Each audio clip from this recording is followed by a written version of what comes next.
Thanks for coming. Whoops. I am your bartender and host, Joe Fitzgerald Rodriguez. Hi.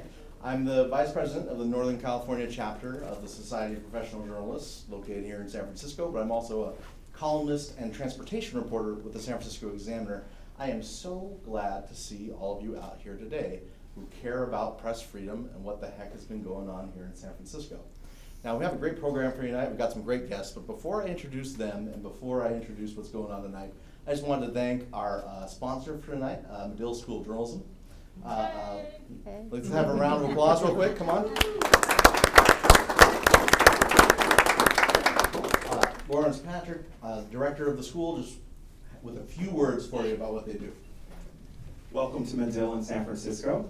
It feels great to have a room full of journalists here to talk about press freedom here at the Medill School of Journalism, Media, Integrated Marketing Communications. Some people are very surprised to find out we have a campus here in California. They go, wait, Northwestern is supposed to be in Chicago or Evanston or something. What are you doing here? We acknowledge how important the Bay Area is. And we want our students to have that connection and that understanding of how things work here in the Bay. We actually have a couple of our grad students here in the audience. I won't put them on blast, but we're very excited to be in partnership with SPJ. The Society of Professional Journalists is one of the premier organizations fighting to defend the First Amendment and press freedom, and Medill has a long-standing track record of supporting this organization nationally, and so we want to have a great relationship with our SPJ NorCal chapter, and so we're very excited to be in partnership. We've done a few events together, and we look forward to doing more. So without further ado, I just wanted to welcome you all to Medill, and if you want to find out anything more about Medill or Northwestern and what we're doing here in San Francisco, feel free to grab me after the program. Thank you. All right. Thanks so much. Well, for those of you that haven't been following this issue, this all stems from the death of public defender Jeff Adachi. When Jeff Adachi died and the police visited his home, that police report eventually made its way onto the evening news the weekend of his death. Shortly after, SFPD met with fiery criticism from the Board of Supervisors here in San Francisco, who were lambasting them for allowing a leak. In their efforts to uncover who leaked this police report about Jeff Adachi's death, which contained so many salacious tidbits about drugs and a potential mistress, they stepped over a boundary. And that boundary was the California Shield Law by raiding the home and newsroom of Mr. Bryan Carmody here, who has for 30 years operated, for some years, sorry, not 30 years, that's you. Almost. Almost 30 years, I was thinking Burke, has been operating his own independent news business as a stringer. Bryan is everywhere. So many nights while we're asleep, Bryan is, while we're nice, hopefully asleep, Bryan is out there chasing down fires, chasing down crimes. He knows the ins and outs of San Francisco. That's how he was able to get what he got. But SFPD tried to brand him as someone who was trying to make a profit off of the police report in some sort of illegal fashion, which, as Mr. Burke here, who has practiced law for 30 years in the First Amendment realm, will likely tell you tonight, was completely false. So I'm excited to hear from these two. Alex Tarquinio here is our SPJ National President. No, not from our Northern California board. So, hey, first event I get to throw is with our SPJ National President. Great. And we're so lucky to have her here. She's going to be asking these two fine gentlemen all about the case and the warrants that they have sought to quash, where they did surveil Mr. Carmody's phone, where they did seize his records, where they did seize his computers and all of his video equipment that he uses to report the news every night. An affront not just on one journalist, but on all of us. So thank you so much for coming, and thank you all for being here. And without further ado, please, Alex. Well, thank you for having me, and most importantly, I do want to thank Bryan and Tom for coming. This is a very important story. It's something that the Northern California chapter and national have issued advocacy statements about. We have advocated on your behalf, along with many other press groups, because it is just such a really shocking violation of California SHIELD law. And if you are not familiar, for those of you who are not yet members, I should say that SPJ is known for several things. It's known for journalism training, our code of ethics, but one of the things we are most known for is our legal defense fund. And that not only provides support for journalists, indeed, but also signs on to legal briefs.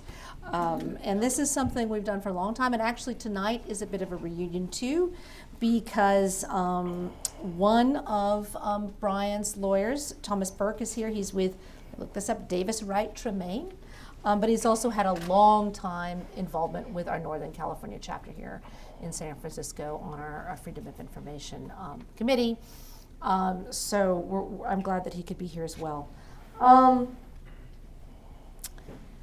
So we're here tonight to discuss a great challenge, not only to the First Amendment, but to California's tough on paper SHIELD law. This is actually not the first time that the police and the courts have challenged a video journalist. Something happened very similar in 2006 when Josh Wolf was jailed, and that's something that Tom worked on, and he can talk about that. But to me, this is even more troubling. We have 5 separate warrants and a police raid on your home, surveillance of your phone. This is really unprecedented. So the First Amendment implications are very troubling. We have a lot to discuss tonight. I'll make sure that we have plenty of time for questions from the audience. And before we get started, I want to get a little sense of who's in the audience. Since we're out of school, how many of you are students? Can you raise your hands? We have a few, actually. Okay, and how many of you are SPJ members? Oh, good, we have several of those. I'm glad to see those. So those are the people, by the way, you should go talk to if you're interested in learning more about SPJ. So, Bryan, I want to begin with you. And that morning on May 10th, when you were rudely woken up by the police with a sledgehammer. And I think we're mic'd already, Joe. Are you? Yeah. Can everyone in the room hear us with these mics? Yeah. Can you guys hear me back there? Yes. Okay. Joe. At the time, immediately after your ordeal, and you spent 6 hours in handcuffs, you told the Los Angeles Times that you knew right away what they were after. They were after the name. So how much of a surprise was it when they showed up on your doorstep? Did you have any clues before then? I actually did. So we have to go back even a month before that. They had visited my home and had asked nicely. There were a couple of inspectors from the police department had come to my house and asked me to divulge my source, which I politely declined. I did know that there were, as Joe mentioned, there was a Board of Supervisors meeting that was fairly contentious, and I actually could kind of tell by the people that were there that they were going to do something about what had happened. But basically, getting woken up with somebody pounding on your metal gate with a sledgehammer was not a great experience, and definitely was a jarring wake up for sure. Mm-hmm. Now you were handcuffed for 6 hours. You've covered the police and the courts in San Francisco for 30 years. First of all, did you know any of the officers who raided your home? No, but I knew one of the officers that came to my house the first time, which is I think why they sent him, was a longtime homicide inspector named Gary Watts. Okay. That must have been interesting. And while you were handcuffed, were you pleading your case at all as a journalist and your rights? Not really. It was one of those things where you kind of, you get woken up out of a deep sleep, and, I'm trying to, I didn't even have a shirt on, when they came to my house. So, I just want to get some clothes on. Can I get a cup of coffee? What's going on here? And one of the things that they did is they wouldn't let me make any phone calls, for quite a while. And I finally insisted, like, hey, you guys have had me detained for a couple hours at this point. I need to make a phone call, which was one of the sleazier things that they did. Is the guy says, here's your phone, go ahead and unlock it for us. So, that was a hard pass on that, of course. So it was quite a while. The only reason that they finally let me make a phone call is because one of the safes in my office, so this is, 5 hours into it, I actually didn't have the code remembered, and I had to have someone else provide me with that code and bring it to me.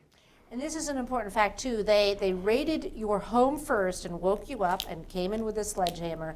Then they took you to your office, where I think you said you have like 30 years of archives. Yeah, so they didn't realize that I had an office, which was, I guess, amusing. But so they had to go get another search warrant. So that's why we actually have 5 search warrants total. They had to go get another search warrant for my office. While you were still handcuffed. Correct. Okay.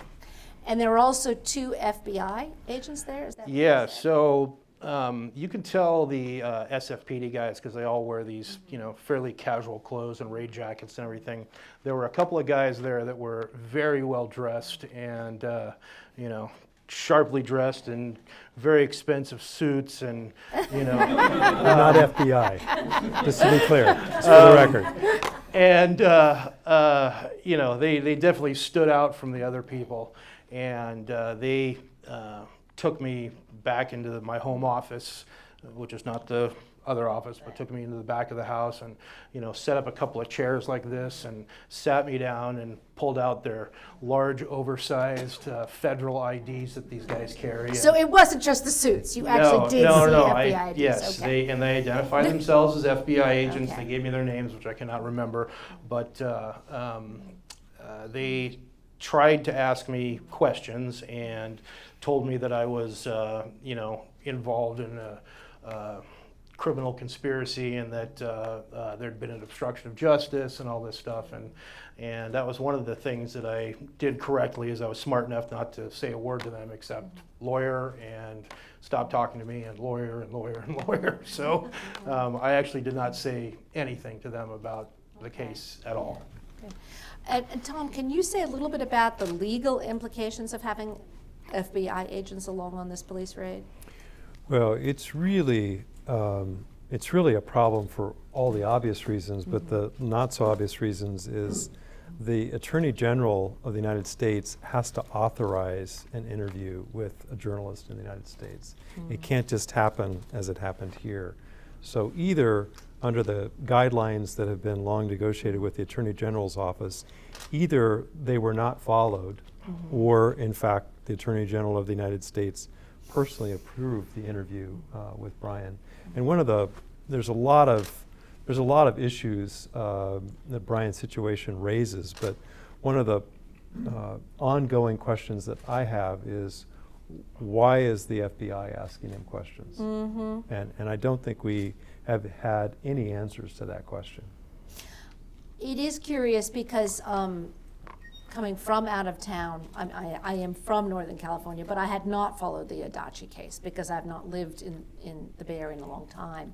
And it does seem to be, I understand he was closely watched, he was well known, he was the public defender. It's unusual to have an elected public defender. Correct. And he was obviously popular because he won an election, right? But outside of San Francisco, I don't know how well he was known before this. So it is curious why the FBI was there. Why do you think there would be a broader appeal to this story that would lead to a raid on a journalist's home? I don't have the answers to that. Bryan talked earlier about being visited on April 10th, April 11th by San Francisco police and the 2 officers who, as he says, politely interviewed him. And he's a gentleman, he calls him as he sees him. But when he refused to reveal his confidential source, another curious thing they told him as they left was, we'll be back with a federal grand jury subpoena. That doesn't make any sense. What they said exactly is they said that, what if I get A a federal grand jury subpoena? What am I going to do at that point? But to have a San Francisco police officers threaten not a San Francisco grand jury subpoena or just a subpoena period, it adds to the mystery. A federal The federal in the overlay case. is interesting. Yeah, that is interesting. And it's also interesting that you know these sources as an independent journalist. You continue to work with them. Obviously, you just shot some video a few days ago that's gone viral, and the A-Rod, I think you've seen it, the break-in in the car. How is it working with the police now? Does this adversarial relationship impact your ability to work as a journalist? No, because most of the rank and file guys understand what's going on, and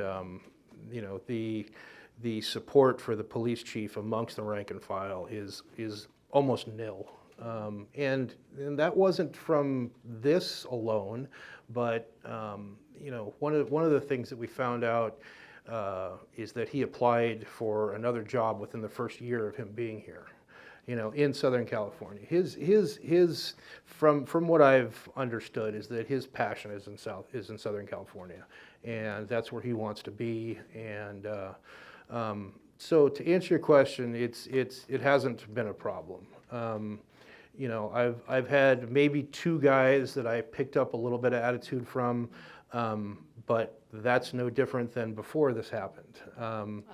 We're all humans, and that's one of the things is I've been working with these guys for a long time, and you get some guy that's got some trouble at home, woke up on the wrong side of the bed, in a bad mood, hasn't had his coffee yet, and where I park my car is now, the biggest issue of the guy's night, so it's been fine. And, I do have a lot of friends on the force and people that I consider my friends, and they've all been very supportive. Well, in fact, the local police union did at one point call on the police chief to step down. So Right. is this partly a conflict between the police brass? Well, that was because of the statements that the chief made. We have long thought and now been confirmed that this investigation was being run, just by default. This internal affairs is part of the police department administration. Okay, so this is, they're in the building with the chief of police. They call themselves risk management is the unit and the whole deal, and it's the risk to the police department and the whole deal, and that's basically who these guys are. They work from the chief's office. Well, at one point, didn't the chief Oh, threaten sorry, you I with forgot. the criminal? Yeah, so the reason that the chief, that the POA did this statement is the chief made some assertions that his guys hadn't been thorough in their jobs. Well, there are people in the police department who are paid a lot of money to make sure that the police is aware of journalists and journalism rights and who they should raid and who they shouldn't and the whole deal. And the thing kind of broke down on every level. Tom, can you talk about, there was, at one point though, the police chief did threaten Bryan and say that he'd committed some, could The be first accused of court crime. appearance that we had in support of our motion to quash, what we understood then were 2 warrants. Everybody heard about the raid on his home with the sledgehammers, a lot of coverage of that, and also the office. But unbeknownst to us, when we prepared to quash, that's with a Q. People always ask, 'cause this is one of those legal things. You literally quash with a Q subpoena. You don't squash it, that would be wrong. You quash a subpoena. I've done my Latin for the evening, you're all off. But we moved to quash the subpoena, and after that, there was an impromptu press conference. We tried to explain what we were doing, and by the afternoon, the chief had called a press conference of his own, timed such that the narrative could be changed from the morning discussion before the evening newscasts. Damage control, for sure. He basically explained that from his perspective, and I'm paraphrasing, that what Bryan had done was conspire to steal the police report, or to obtain this police report, which he said was unauthorized. And from our perspective, and I think from many people who reacted to that statement by the chief of police, it was a condemnation and a lack of appreciation for what journalists do every day, which is journalists frequently ask, sometimes they don't even ask, and they receive confidential information that should not be given to them. But as I tell people all the time, if a source wants to talk, they will talk. He was essentially, as the chief of police, condemning the role of journalists and what journalists do every day, and saying it was a crime, and that was quite disturbing, and that's why you saw the reaction that you did immediately across the country. Thank goodness. Yeah, there were at least 60 press advocacy groups, including SPJ National and the local chapter that signed on to that, because it was such a fundamental misunderstanding of the role of the journalist in society. Very much so. Yeah. Getting back to some of the practical elements, you had a lot of equipment stolen. I don't know if people here understand how much equipment that was. 30 years of equipment was taken in this seizure. You have gotten it all back, is that correct? We think so, that we've gotten most of it back. Part of the problem, though, is that I've been warned by several different groups, including the EFF, and I do some work with military support groups, so I talked to a couple of people in cybersecurity with the DoD, and they said, don't get anywhere near any of this gear. So we've had to replace pretty much everything. They took every digital photo that I have ever taken. So every hard drive, every stuff. I mean, they took my fiance's college iPod. For God's sake. I mean, they took a bunch of records, billing records and stuff that I had. So we've gotten most of. I've got what I need to do my business from home. We've replaced the home computers and the tablets and that stuff. I can work because I've got I got a new camera and I got, I've got a new laptop and I've got new software, so I can do my business. But my newsroom is still completely dead. So all the computers that are there, it's about $6,000 for the stuff, and we'll be able to get it going at some point. But it's kind of a bad position. I mean, you have to remember, all you people, put yourself in a position of, they released me at my office at 3 o'clock in the afternoon. I don't have a landline in my office anymore. AT&T wants $130 a month for just one phone line and voicemail, and I spend $25 to have that old number ported into my cell phone. So just imagine being left on a street corner in San Francisco with no money, no phone, nothing to be able to contact anyone with. But being the intrepid reporter that he was and is, we were on the phone before 6 o'clock that night. Well, that was one of the things. Is the guy that came and brought me the code to the safe was actually a neighbor of mine who saw me being hauled away by the police. So it just happened to be a criminal defense attorney, and as they're hauling me away in handcuffs, I said, call Laura, okay? And so she knows what's going on.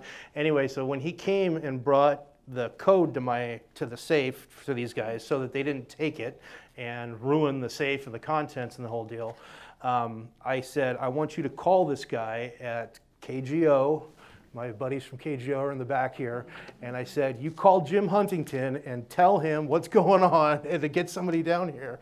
And they did. And they got somebody down there fast enough. Our friend Lauren Morrison was there with his camera and, shot some video of them taking all the stuff out of my office.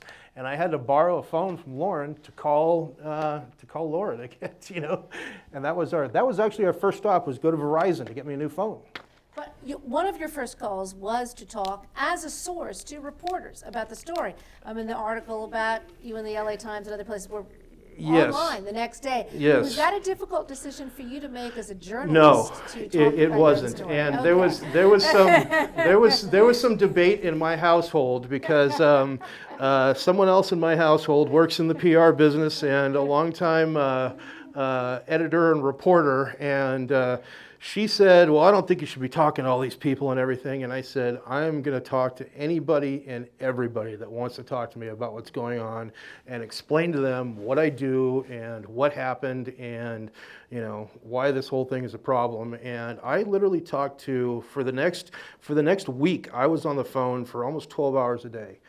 Talking to reporters, and you know, I woke up on Monday morning and I had a DM from the Washington Post and the New York Times, and I said, okay, this is picking up some steam here, and we got, you know, and I think that had a big part of what happened is just, if nothing else, to get the word out. Yeah.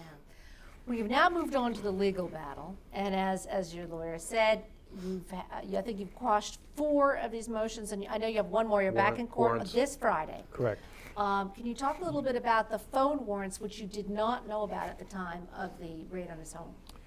Well, I think everybody was surprised by the sledgehammer sort of not this open sesame or other sort of approach you could have had to get to Bryan's home that morning. But I have to say the most disturbing aspect of all of this was to learn that, in fact, on a drip by drip sort of basis, we didn't even find out how many there were, but that they had basically gotten authorized 3 different cell phone warrants for the period immediately after Jeff Adachi's death.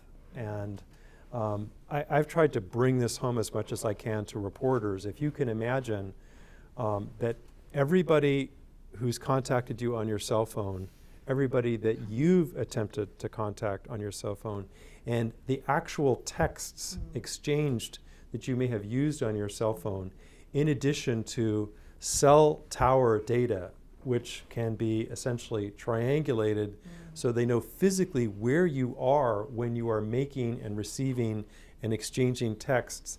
That's what they had before they ever went to Bryan's home. They had all of that data authorized by 3 different San Francisco judges before they came to his home with sledgehammers and then later to his office. And so I am in my 30th year of practice. I have had another search warrant incident before, but I have to say, I mean, they just do not occur. They do not occur. And to have 5, other than journalists that have gone to jail not to reveal sources, I know of no American journalist that was more targeted and didn't go to jail than Bryan Carmody in this particular situation. And the actual substance of the text messages Correct. is revealed in those warrants. So that can Yeah, reveal it's not- your it's- sources within the police department. Yeah, it's not just metadata. Right. And the significance too, and it's really hard to understand and appreciate this, it's that, okay, in the right circumstance, they can say, we want this data about this particular story. But when you use a search warrant, you're essentially using a net. And so you gather everything that he's ever working on, which may not ever turn into a story. Yeah, they know every police officer's phone number that I have. See, that's the thing. I Right. don't know how, I mean, there is really no way to put the genie back in the bottle, because if you Right. quash the warrant, they still know who the sources are that you've been Absolutely. working with. They do. They can't use them. The orders have been specific. We've asked them to be specific. They are destroying any information that they obtained. They cannot use it in any proceeding going forward, civil or criminal. They have to have put in declarations explaining who destroyed it, on what date they destroyed it. I have confidence that they will not be using it, but it does not erase the fact that they knew it at the time. Right. So, but also they must destroy the information. They can't use it in a legal case, but it does not take away the knowledge that the department has on who you've been talking to. Is there anything in the legal proceedings that can prevent them from, say, using that? No, they can't use Yeah, any of that information. I mean, I have great confidence in that. But I mean, I think that the problem is that it's a perception thing. It's a perception that you can now in an era where I don't know if you are aware of this, but we have a president who has demonized the media, and it is a combination of things that make it extremely dangerous to be a journalist. And I dare say that if this has happened here, it can happen anywhere else. And so one of the things that I really applaud, although he was certainly given guidance about how to do it, I think the secret to Bryan's success here is not just the legal process, but it's basically letting the world know that this was happening. We made a conscious decision. I similarly was on the phone talking with journalists and trying to impress upon them the first issue was, but he's just selling this data. And you say, well, but you have to understand, this is what freelancers do. He shot footage of where Jeff Adachi died, which was not his home. It was decidedly not his home. There were interviews that were shot. There were still photos, and in this instance, there were other documents with it. This is what Bryan does. This is the sausage-making process of being a journalist, and it's not just today. This has been the case for years. People don't realize that. Even journalists at national organizations initially were saying, well, but he's a night crawler. He's a night crawler, and he's just selling stuff that he gets. How do you feel that, about being called a night crawler, by the way? Yeah. By your colleagues of the profession. So one of the things, and I got some phone calls from guys, and I did spend quite a bit of time with especially a few journalists and some local guys that kind of just didn't understand what I do and the kind of thing. One of the words that comes to my mind in this whole thing is sunlight, and these are people that were big Adachi fans. These are journalists that are big Adachi fans, and they thought that some of the reporting was in bad taste and the whole deal. And one of the things that I said to them that I thought was pretty effective is by releasing this police report, it actually cleared up a bunch of things. There were a lot of rumors going around about what was happening and where he was, and some of the pictures were not tasteful, of course, the unmade bed and that kind of thing, but it was also what we didn't see by publishing those photos. There was no there was talk of drugs and stuff. There was no illegal drugs at the scene at all that were in those photos. It wasn't a brothel or that kind of thing. There wasn't a excuse So the frankness. he may have had a mistress, but he wasn't in a brothel, Well, that sort of thing. Yeah, I mean there were some crazy rumors going around, and I think that at the end of the day, the reporting did more clearing up of things than the people saw as distasteful. But you are a very independent journalist. You're not just a freelancer. Absolutely. You work at night. You go out and you find crime scenes, as you did the other day, with A-Rod's car being broken into. That is what you do. It is out of the mainstream of journalism. So do you think perhaps journalists should have been more supportive of this as a First Amendment? It's out of the mainstream because people can't afford to cover spot news anymore. And the local newspapers don't have photographers or even stringers that cover because they don't have a budget to pay them. There was a time in this town when there were probably 5 stringers with still cameras running around. This is late 70s, early, probably throughout the 80s kind of thing. That was a question that I got yesterday was, okay, we have 200 auto burglaries a day in San Francisco. How did you know that was the one to cover? And that it takes some knowledge of how these guys work and the whole deal. And most of the TV stations, except for one, don't even have guys on duty from about 11 to about 4 o'clock in the morning. There just isn't anybody there to cover this stuff. A few years ago we had a gas tanker that rolled over and blew up and actually melted part of the freeway in Oakland. I was the only guy there, and I actually had to call and wake people up at TV stations. And KTVU actually didn't even have a morning weekend newscast at that point. And I called and woke people up and said, hey, you guys got to come into work. The whole damn freeway's gone. And they're like, wait, what? It's like, why are you calling me Carmody? It's like,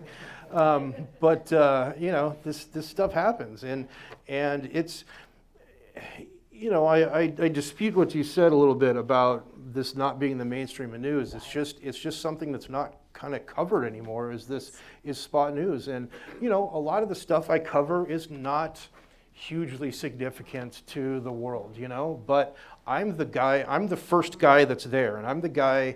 There was a long time where I would shoot stuff overnight and not get the whole story because my contacts weren't as good. But a couple of guys, Jackson Vanderbecken, Henry Lee, now Evan Cernovsky, and some of these guys, Michael Barba, they come in and they're like, okay, well, yeah, we saw this thing on 4 TV stations this morning that was just a homicide. Well, turns out that this is connected to this other case and blah, blah, blah. So, and if you see what the police department does is most of the time, they send us this roundup, at 10 o'clock in the morning usually that's got, hey, there was a homicide at this address, one guy was killed, it's under investigation. They don't give us anything else. Even like the A-Rod thing the other day was not even in their roundup. We would never have known. And, one of the things is I actually didn't care or know that it was somebody famous at all, but I knew that there was a high dollar value to the loss there because of how they were treating it. And that was actually the only piece of information that I could get somebody to tell me is that there was a large loss there. And we've had several of these jewelry courier robberies in the last 10 years in the Bay Area, and mostly surrounding SFO and back and forth to the city and the jewelry district and everything. And that's actually what I assumed it was. So and I've told this to people before. I don't care who it is. I care what it is. And the same thing with the Adachi thing is I never met the guy. I never met him once in my life. Never had a single conversation with him. It wasn't anything to do with politics, but it was a homicide case. And one of the things is when Ed Lee died, the city was very smart about collecting all of us at 7 o'clock in the morning, saying, "Here, show up at this location." And they told us, he was at Safeway. They told us he was in the produce section of Safeway. They told us that he had a heart attack. They told us that SF Fire Department responded. I mean, they gave us every little piece of information along the way, just so that there wasn't any confusion about what happened. And for the benefit of those people watching at home who aren't from San Francisco, that was the mayor at the time. Correct. He was talking about. So Yeah, that was high level. That was our mayor, who was actually in office, that passed away unexpectedly, much like Mr. Adachi. The thing with Adachi's death is there wasn't even. So the first thing we were all told is he was out of town. Okay, where? Right. We need to send our people there. Was it Chicago? Was it whatever? We need to send photographers over. It's not a good sign when the first thing they tell you is clearly a lie. I'm not even saying it was a lie. I'm just saying that we were not getting straight information. Untrue. Yeah, we were not getting correct and accurate information, and that made this whole space, for all these rumors to fly. And there was a lot of stuff going on that. There were a lot of wild rumors being passed around between journalists. Hey, what do you guys, and this town is very, very famous for that. We're all friends and we all talk and, hey, what are you guys hearing? What are you guys hearing? I got a guy that's saying this, I got a guy that's saying that, and then we always have to go out and confirm all that. But it was very, very much an unusual situation. Well, one thing, because your situation is so unusual in that there are not as many full-time staff people doing what you're doing anymore, doing that kind of spot news, doing the breaking news overnight when there's a crime. You are very well known here in the journalism community. One thing we've been trying to get at is whether these judges knew that you were a journalist when they issued the warrants. Now, as you're quashing them, what are you finding? And actually, Tom, maybe this is also a question for you. That's one thing. In addition to getting the information quashed, you're also trying to find out if the judges knew that Bryan was a journalist at the time they issued the warrants. Of the 4 warrants that have been quashed, we now have the affidavits that the judges looked at when they issued the warrants.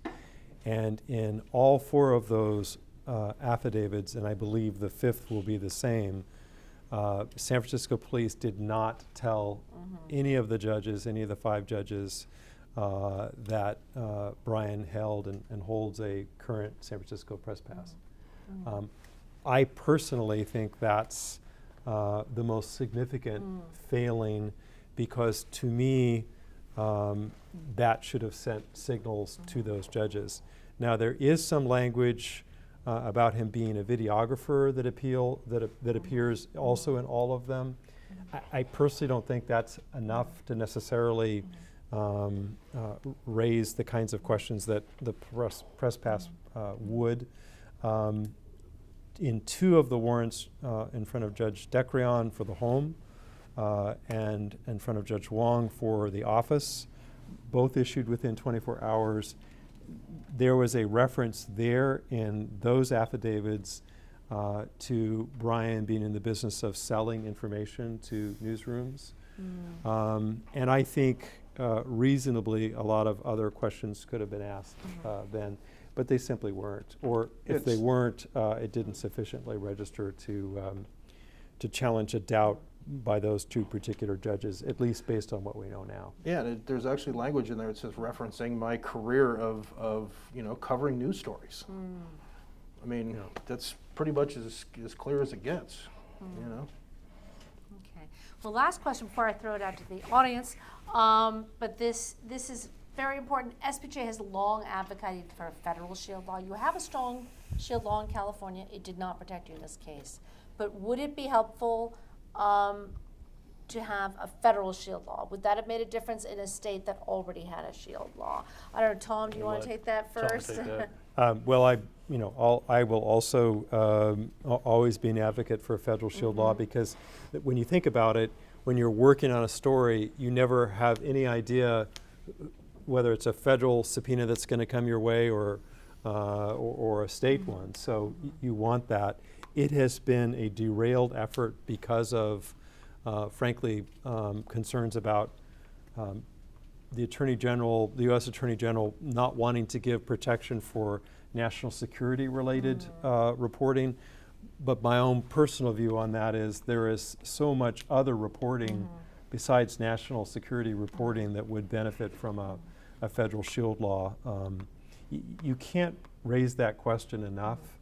And remember, it's called a journalist's shield, but it's really not.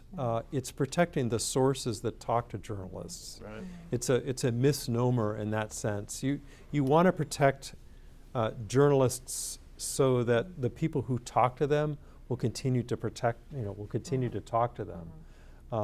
And that's an unfortunate outcome of Bryan's situation. There will probably already be people who do not talk to journalists because they saw in San Francisco that a journalist, had his home raided in an effort to identify a source. I can't identify that. I can't quantify it, but that's the problem macro that's caused by an incident like this. Bryan, do you want to say if you think a federal shield law would be helpful? I do, and one of the things that comes to my mind just talking, listening to Tom here is, let's say you're based in San Francisco, but, one of your sources is in Nevada, and you got another source in another state, can the state of Nevada go after that, So it is something I think that would be very much beneficial to have. And as somebody that's been, this is what has basically saved me is our laws here in California. Very good. Okay, questions from the audience? Can we see? Okay, Liz, I saw you first, and then there's. Tom, this is what. Thanks, Tom. This question is for you. What should journalists know about the California Shield Law, and what can they do in light of the Shield Law if they're concerned about something happening? Well, I think all journalists should understand that, in particular, it's an immunity from being held in contempt. So a court can't compel you to reveal, and it's not just confidential information, it's anything that's unpublished. So in this instance, they wanted to know his source. He didn't name his source, so it's unpublished information. That makes it protected under the law. Two other things to know is if you are a videographer or a photographer like Bryan is, if you are subpoenaed for your unpublished, you take one shot, it's published, you take 199 others, those 199 others are unpublished. They're absolutely protected. Nobody can get them. And if it's law enforcement that's issuing the subpoena, there's an absolute immunity that's in play there. They can only access your published information to confirm, in fact, that maybe you saw something and the like, but they cannot get any of your unpublished information.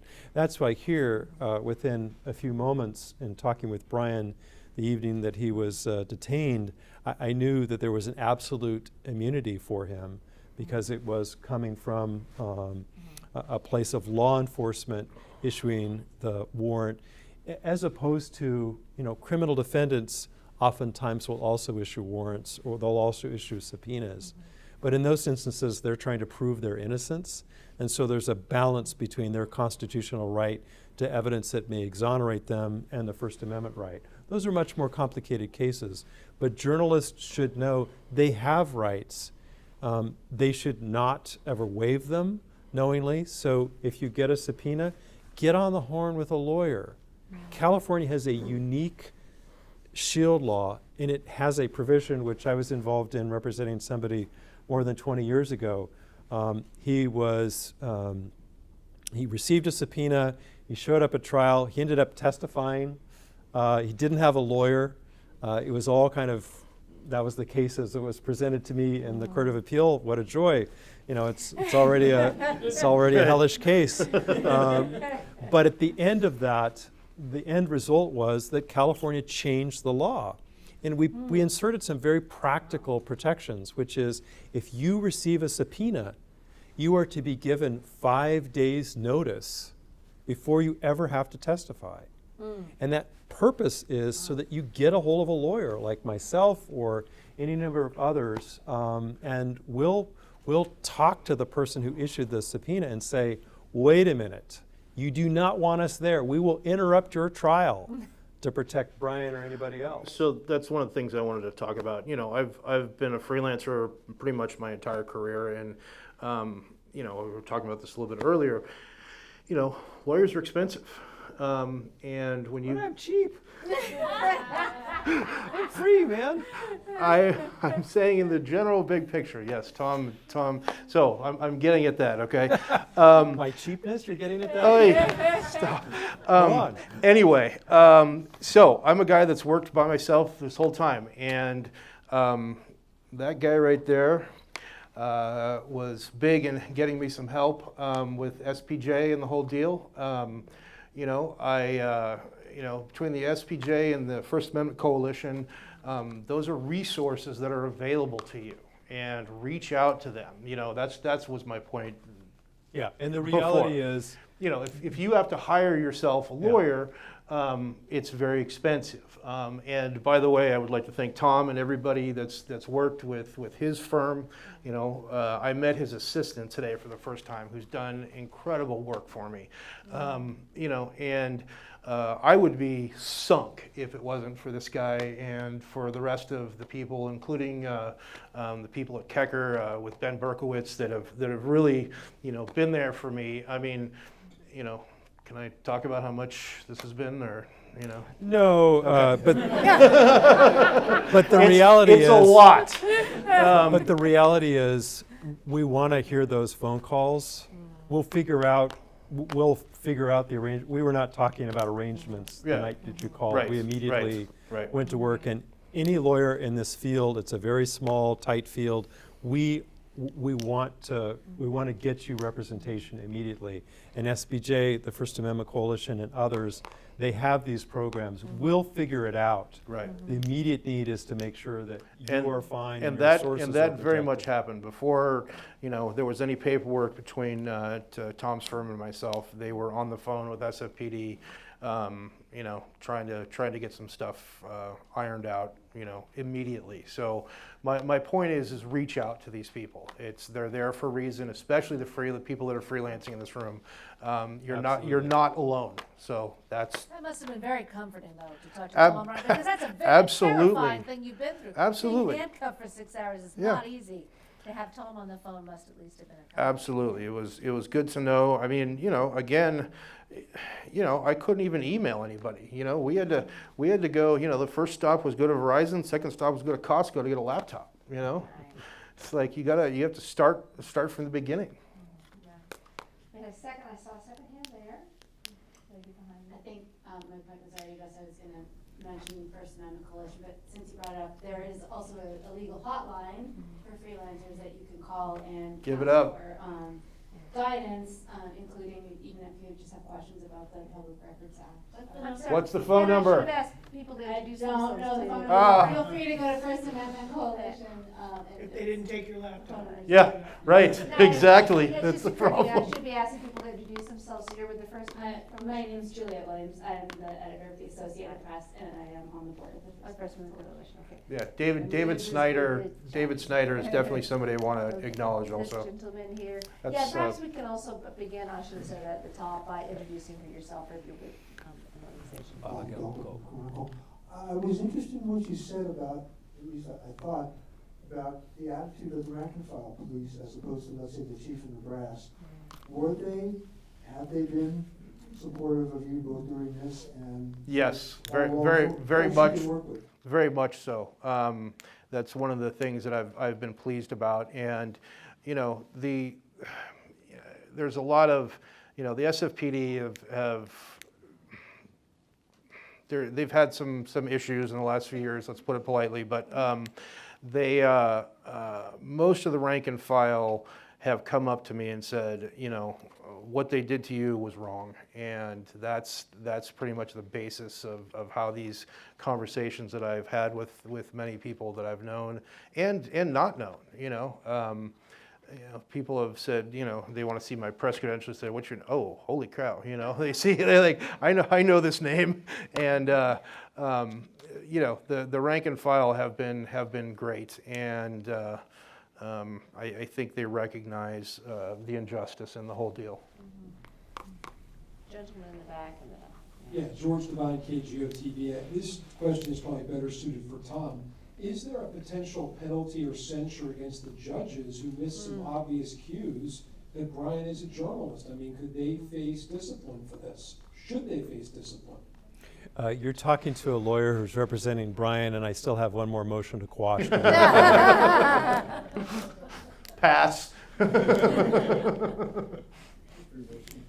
Yeah, we're gonna leave it at that, George. No, we have a, We have a question here. up here. Yeah. Can I ask how much you're generally paid for, Wait for the microphone. Hold on, microphone.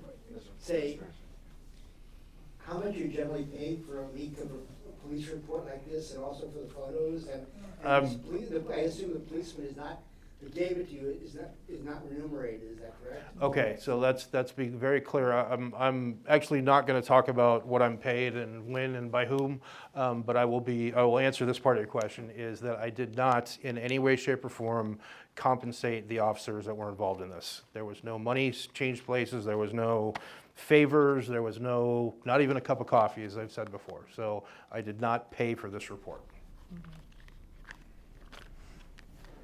Okay, here. Microphone. I'm just curious, so in the 30 years you've been doing freelance tech work, you never had any legal issues up until this point? I have had some legal issues, and most of it is again, with officers that are in bad moods, and most of it has to do with parking. Literally, and that's one of the things that kind of freaked me out a little bit. Most of the stuff that I do is in the middle of the night, so we're a little bit more laxed maybe on some of these issues, but there's a fire in the Tenderloin, right? And all the streets are one way. So the fire's in the middle of the block, the cops got the thing blocked off on one end. I usually come the wrong way and park in the bus zone on the wrong side of the street. So I've now driven the wrong way, I'm parked in the bus zone, so if they want to give me, $1,500 worth of tickets, they can, and it's happened before, but most of the stuff that's happened is worked out later, after everybody calms down, and no, never anything like that. No, I have had some driving stuff and that kind of deal. Second in.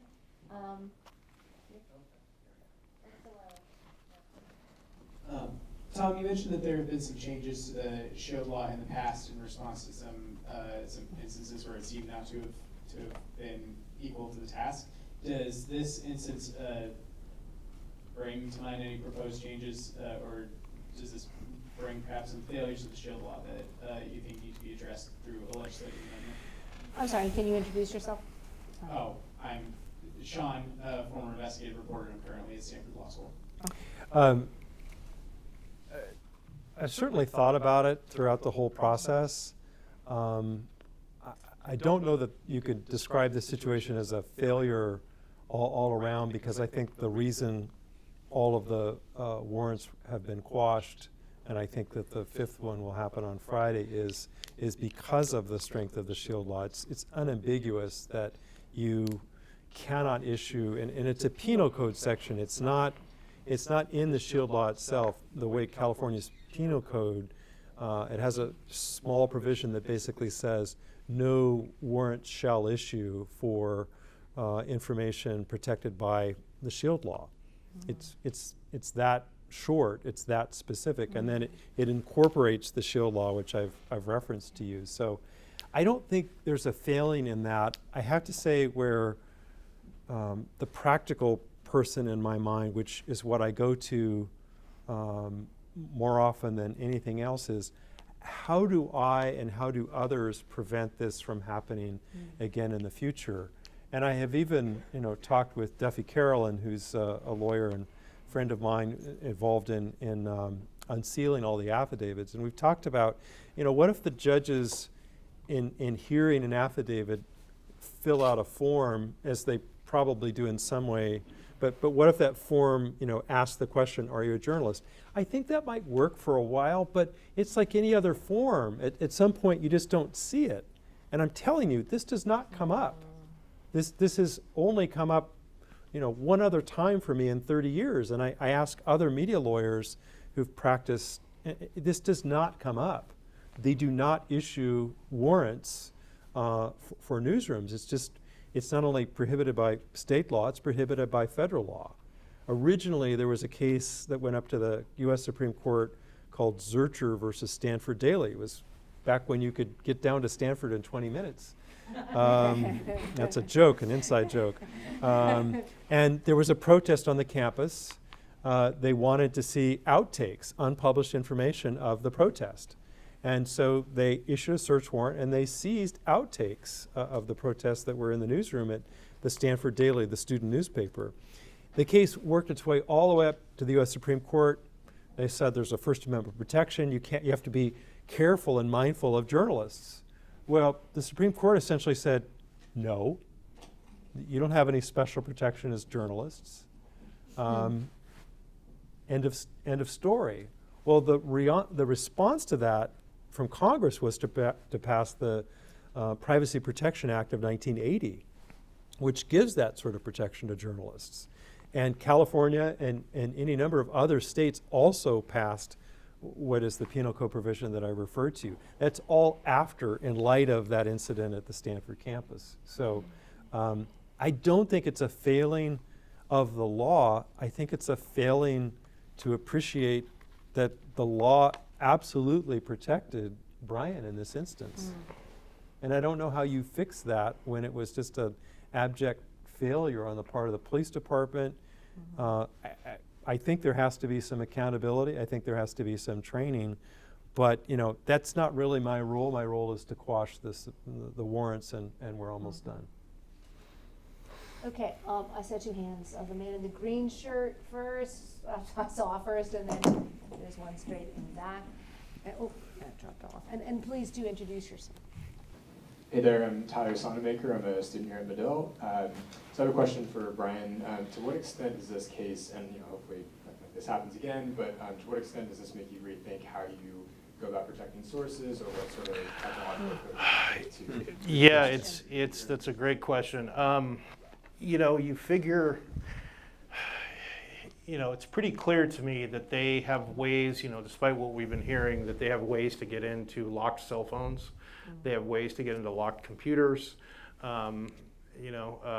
Michael, I butchered this last time. What is it? It's the DE. You don't want to use DES. Okay, what do we want to use? I think the one you're referring to is AES. Okay. I have some caveats to that. Okay, so there's encryption. Basically, long story short, is there's some encryption that we should all be using. My main advice though is to as much as you can, which is what I did actually, is I didn't write any of this stuff down. There's no smoking gun email that they can pull up and say, hey, I met this person. Enough. Okay. Okay, so don't write stuff down that you don't want someone to see. That's my. Bryan, you did say you'd gotten advice from EFF, and for some people watching at home, it's well known here in San Francisco, that's Electronic Frontier Foundation, and others, I think, as well. Is that something that you sought after this happened? Absolutely, okay. Yeah, because I'm, and one of the things that so I had a buddy through the military turned me on to some guy that is a cybersecurity guy for DoD, and one of the things that kind of shook me a little bit is I was asking him, I said, well, can't I just take the hard drive out of this computer, get a new hard drive, put Windows in it again? And he said, well, you're assuming that this is a software issue. He says that they can take a small chip and put it on the board somewhere where you would never even know it. And then as soon as you put the new hard drive and the new operating system on there, you turn it on, and all of a sudden your machine's infected again. So that's why I have stayed away from any of this gear that I had. Okay. Now I did see the hand straight back. Yes, that. Thanks, Jay. And please introduce yourself. Yeah, I'm Ed Walsh. I'm a freelancer. I worked for KGO as well as the Data Reporter. It's pretty shocking, all the crime in San Francisco, the amount of resources that went in this case of a report that should have been made public to begin with, in my opinion. Do you guys have any way of quantifying how expensive this investigation, this whole thing was to the city? No, but yeah, I was just going to say it'd be a great FOIA.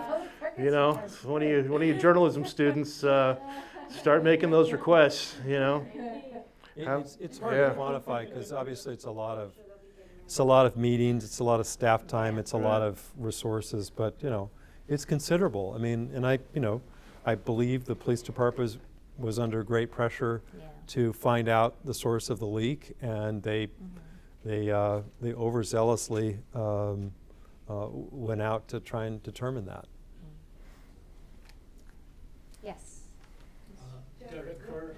Microphone. Thanks. I'm Derek Kerr with SPJ. On the question of the pressure that the police department was under, did it come from the police chief, the mayor, or somewhere else? Where did all this pressure come from? I think it's been widely reported that the pressure came from the Board of Supervisors and the mayor to the police department. There was the meeting that they had with Mrs. Adachi, was troubling, and she was upset about what happened, and I totally understand that, and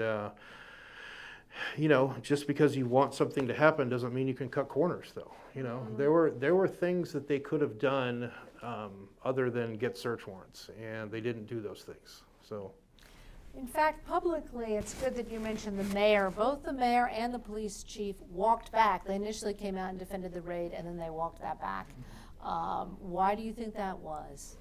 I'm clear on the concept. It was from the public outcry, and the reporting. I mean, I said this before, but I literally talked to reporters in 20 different countries. I talked to people in Colombia and Bangladesh and Japan and Spain, and I could keep going on.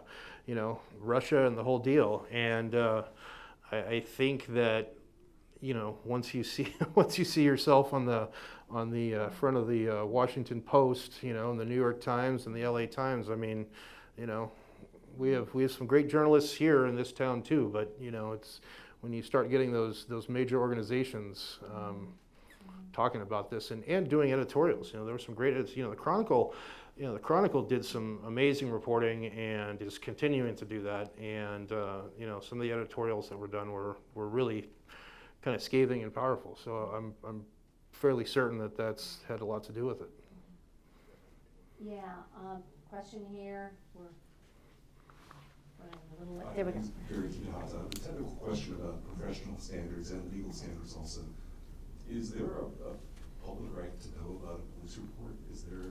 Are there privacy standards that individuals have? That is perhaps more of a legal question.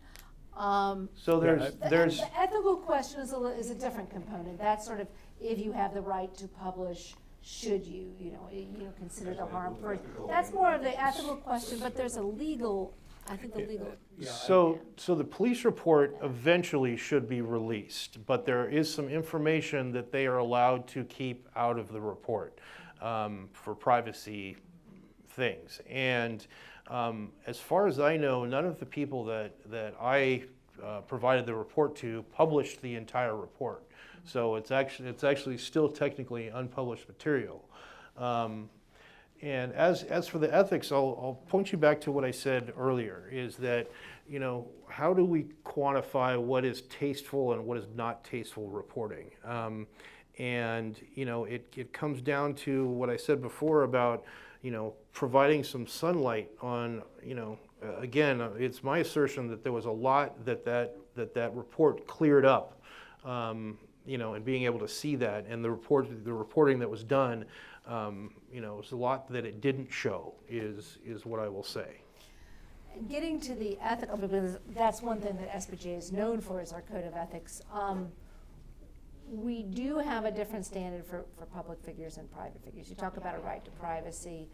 Typically public figures, which include celebrities and also politicians. In this case, it's actually an elected position, the public defender. So he was an elected official, which is actually fairly unusual. Right. That reduces that expectation of privacy. And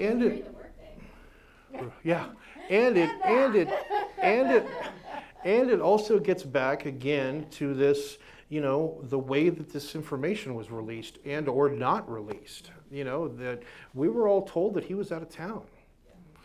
So right away, everybody's spidey sense, goes, wait, okay, what's going on here? And then the way that this information just was they weren't forthcoming on what was happening. And that left room for a lot of speculation. And I think a lot of that speculation was cleared up by the reporting that I did. Okay. I saw another hand. We have time for one more question. Did I see another hand go up? There we go. Okay. Tim Drew from KGO-TV. Brian, has the police department apologized in any way about this? I have not received an apology. We owe Brian an apology that was collected by your intrepid reporter, but I certainly have not received any sort of apology from the city at all. And you're not holding your breath? Is that the message? That's what I'm just going to say what happened. Good note to end on. I think we're out of time, I'm afraid. We did advertise we'd finish a little early so there'd be time for people to talk, and we're right on, going on 8 o'clock. But thank you everyone for coming. This has been a very important discussion. And thank you. Thank you all for coming. I appreciate it.